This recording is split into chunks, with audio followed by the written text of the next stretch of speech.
Imagine working with your team on a project and you're trying to do everything over email. Things seem to be working well enough at the beginning. Once you start adding more and more than a couple of people or share more than a couple of files, the whole entire project becomes disorganized. Managing projects is tough enough. It's a struggle to juggle people, work, and expectations under pressure. Problem is, many project management platforms make it even harder by overcomplicating things, leading teams to abandon tools when the promise fades and frustration sets in.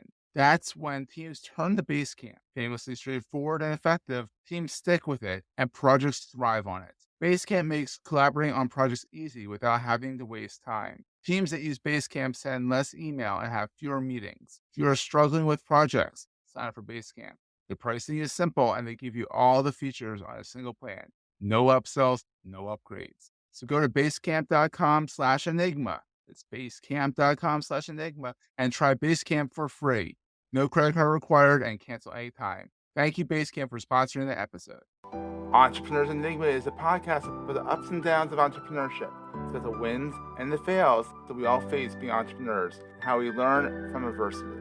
Every week I talk to a different entrepreneur with a story to tell. I'm Seth Goldstein. Come with me on the journey. This is Entrepreneurs Enigma. Let's get started.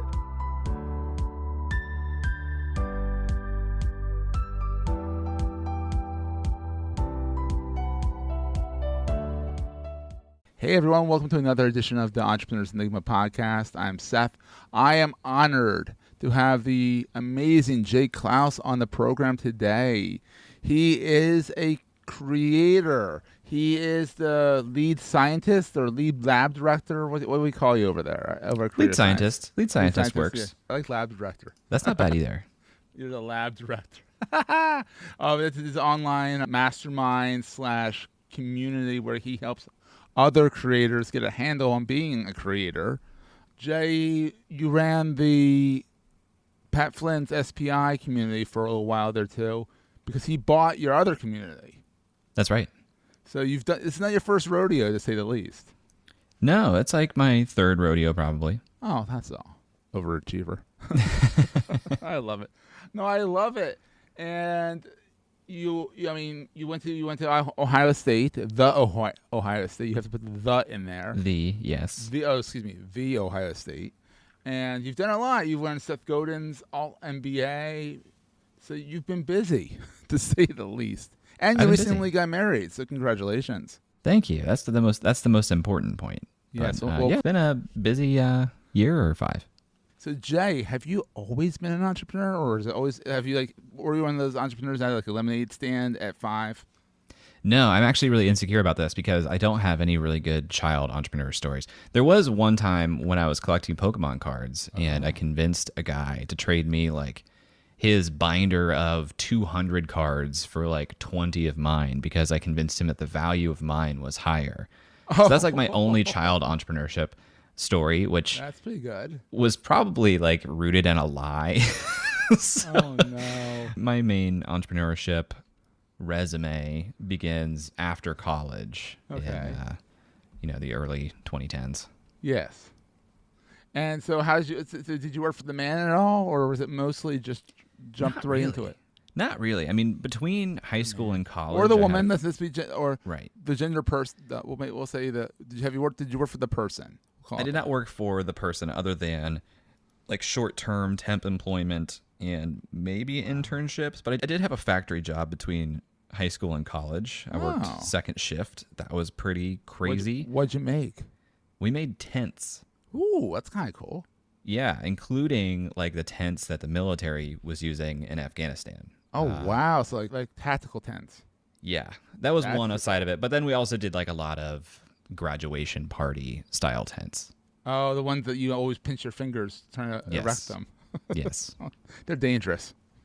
It was a wild experience because the raw materials that you're using to make tents, and really what you're doing is like you're taking giant pieces of canvas and then you have to put them together into certain shapes. You have to cut them into certain shapes, and then you seam them together to make different styles of tents. And the way you seam them is with a very hot piece of metal that you pull the two pieces of canvas over top so that it basically melts them together.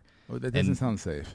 You had to work with another person the entire shift. Like you got a partner the entire shift because these things were too big to handle and move on your own. And so you don't know how to sew, though. I was going to say, no. So you know how to sew? No, nothing to do with sewing, just heat welding. You know how to heat weld. That's pretty cool.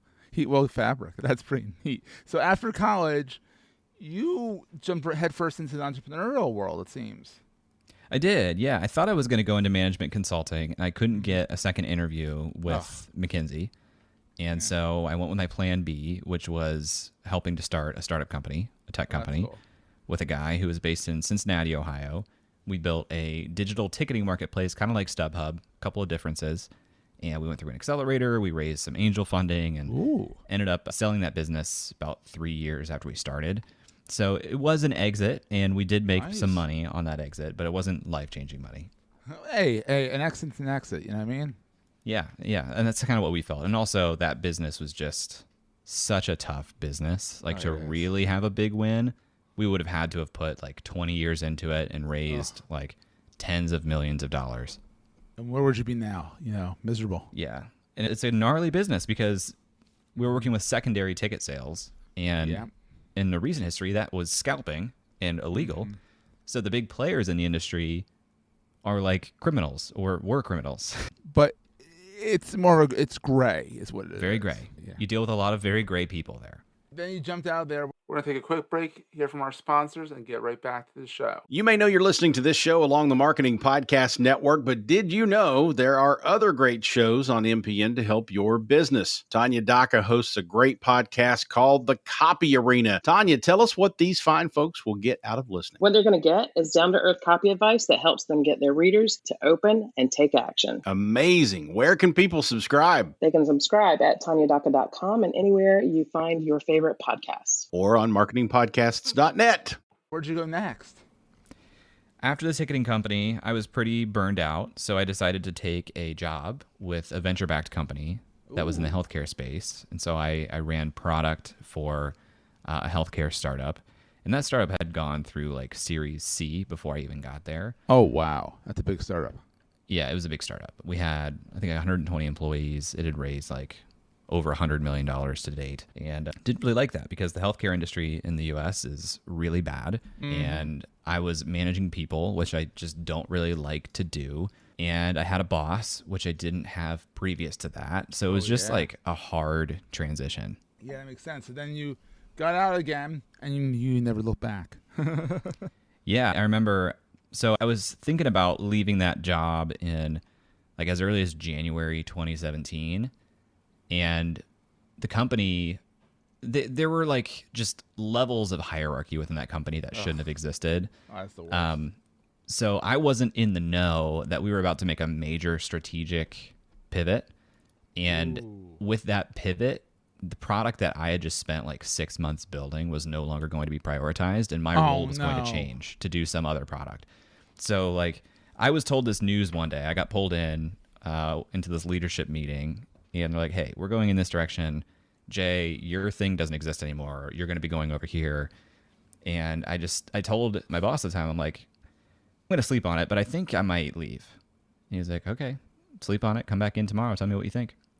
So I came back in the next day and I was like, yeah, I'm going to leave. I'm willing to work like the next 6 weeks. I tried to give him like 6 weeks notice. That's very generous. Because we had like a product roadmap to finish. And I was like, the team knows what they're doing. It's going to take 6 weeks to tie this up so that I can just be on maintenance mode. And I'll stay 6 weeks if you want. And he was just like, we're going to move you over to this product today. So you can just leave and we'll pay you out 2 weeks. That's nice that they at least gave you like the 2 weeks saying like, just peace. Yeah. So I went from thinking I was going to leave someday, this company, to having no job whatsoever in a period of 48 hours.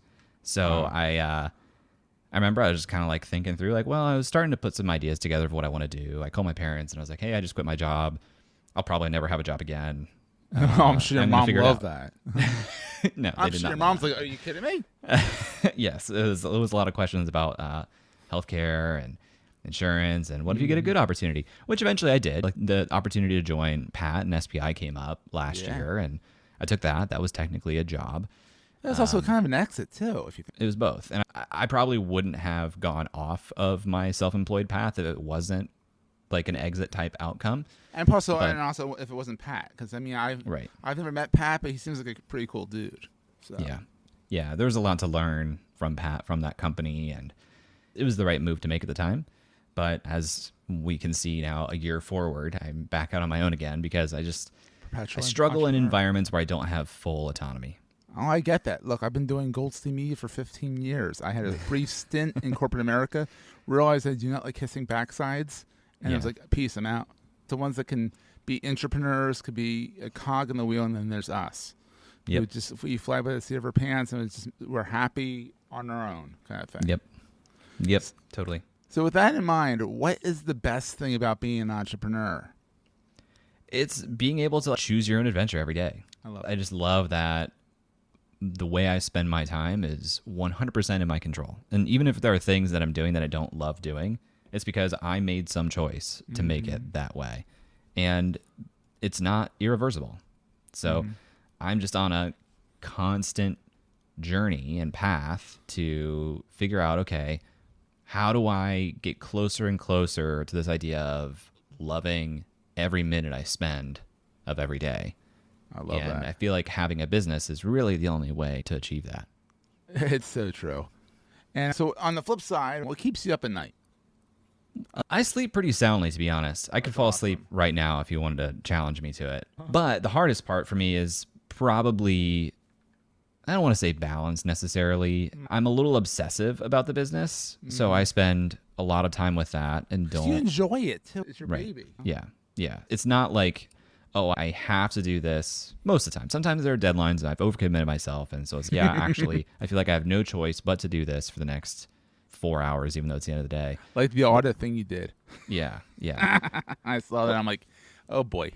But most of the time, like, it's in my control, and I'm spending time on it because I like the puzzle of it. But that doesn't mean that I shouldn't be reprioritizing that time more for my wife, my dog, our eventual family. But part of what drives me is the fact that there is going to be an eventual family, and I want to get the business to a point where it's a machine that is providing for that future possibility. Family. Yeah, exactly. The eventual family. That's really the thing about entrepreneurship that I found is that, and it keeps me up at night, is that family and making sure that I'm able to do what I want to do, but also provide for that family.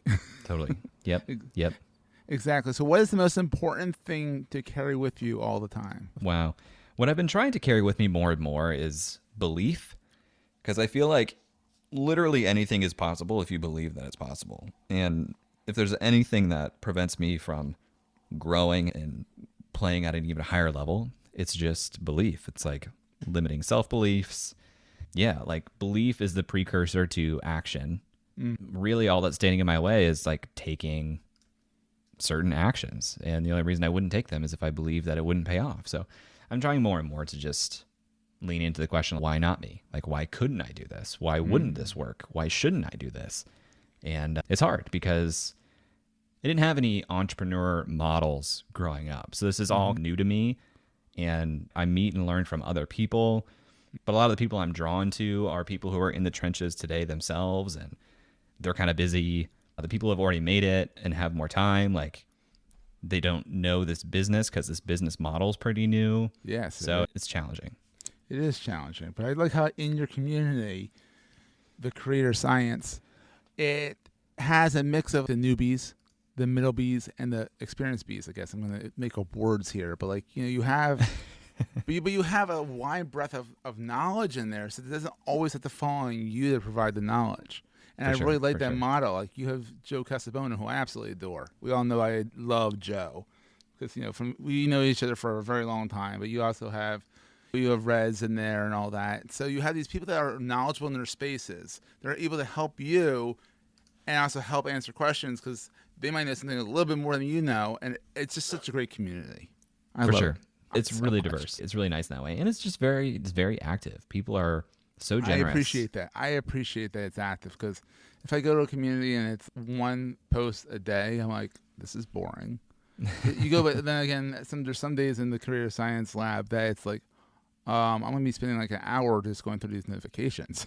It can be kind of noisy at times. So I'm trying to figure out how to navigate that, because I could certainly try to segment conversations more. Like, one thing I'm playing around with is, should I create a space group for different platforms, then have a space like, this is the Twitter space, this is the YouTube space, this is the email space, where it's like very platform specific, so that platform specific questions and almost like asynchronous masterminds and knowledge share could live there and be organized in that way. But the downside is that's creating a whole new set of spaces, which might feel like more stuff. And you know what, Jay? I'll be subscribing to every single one of them. So this is going to be the same amount of noise for me. Yeah. It's great. So, Jay, where can people find this community and sign up? And I know there's a deadline, because I think you're going to cap it at 200. So we do have a cap of 200 members. We're at 141 right now. There will be some folks who probably drop off in November who have been around since this community was like an entirely different community, but I would say that it'll probably get full in the next 3-ish months. CreatorscienceLab.com is the URL. Creator Science Lab. You're also a Jay Clouse everywhere. Correct. Yeah. Look for a guy with a beard with a big smile on his face, and that's probably Jay or me. Social media. But he's not gray. He's not all gray. So look for the guy with the beard who's smiling, who's not all gray beard. So there you go. That's right. And this has been great, Jay. I'm so glad you're on. I've been a fan forever. I'm glad I'm part of the community now. I'm a fanboy. What can I say? I'm a fan of you, Seth. Aw, Love Fest. All right. Thanks for having me on. All right, everyone, we'll see you next week. That was a great show. Hey, if you're enjoying Entrepreneurs Enigma, please give us a review on the podcast directory of your choice. We're on all of them. And these reviews really help others find the show. Also, if you're getting value from the show and want to buy me a coffee, go to the show notes and click on the link to help me stay awake while I bring you more great episodes to your ears. That's in the show notes, and I look forward to the next episode. Take care, guys. Goldstein Media hopes you have enjoyed this episode. This podcast is one of the many great shows on the MPN Marketing Podcast Network. You probably know you're listening to this show along the Marketing Podcast Network, but did you know there are other great shows on MPN to help your business? I'm Jason Falls, and I host Winfluence, the Influence Marketing Podcast. Now, you'll note I didn't say influencer marketing. I said influence marketing. Why? Because the goal is to truly influence an audience to take action. We talk about the strategies and stories that move beyond engaging just social media influencers and tap into your community to find influential voices. It's a different way of looking at it. We call it community commerce marketing. Influencers are still a piece of it, but there's so much more. I talk to creators, brand and agency side marketers, and the thinkers in the space to help grow your business. Come learn with me on Winfluence, the Influence Marketing Podcast. Find it at winfluencepod.com, marketingpodcasts.net, or search for Winfluence wherever you get your podcasts. This podcast is heard along the Marketing Podcast Network. For more great marketing podcasts, visit marketingpodcasts.net.